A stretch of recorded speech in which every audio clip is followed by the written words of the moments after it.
What unexpected challenges do you encounter during door inspections? And how do you handle situations not included in the initial checklist?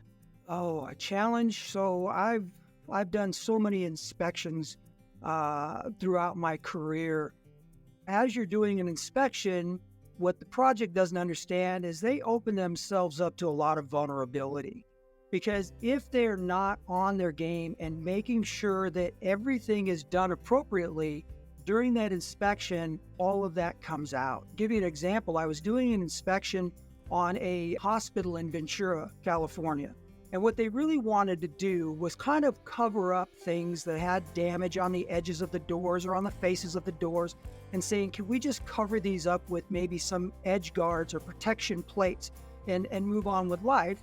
However, if it's a rated assembly, you're not allowed to do that. You've got to bring that assembly up to the required codes based on either adoption or the level of change out to the current adopted code. And as we were walking down the hallways, we walked past an opening, and I stopped the inspectors and I said, I really want to look inside this door. And the fire marshal looked on his list and he said, this door's not on my list. And I said, I have a concern and I'd really like to see what was going on.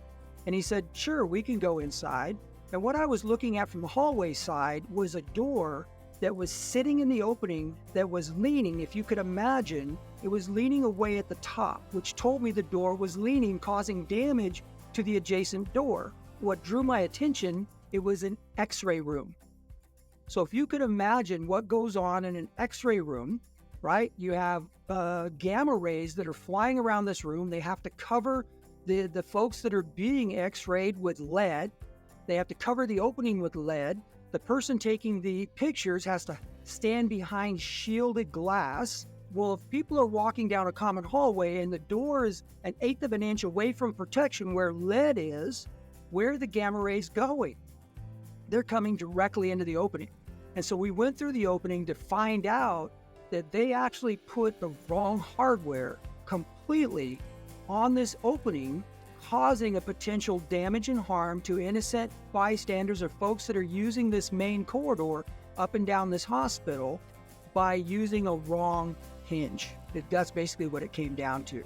So even though it wasn't on the list, I was able to navigate, show them appropriately which products they should be using to correct that and what they needed to do to correct the deficiencies within the opening and then make that safe again.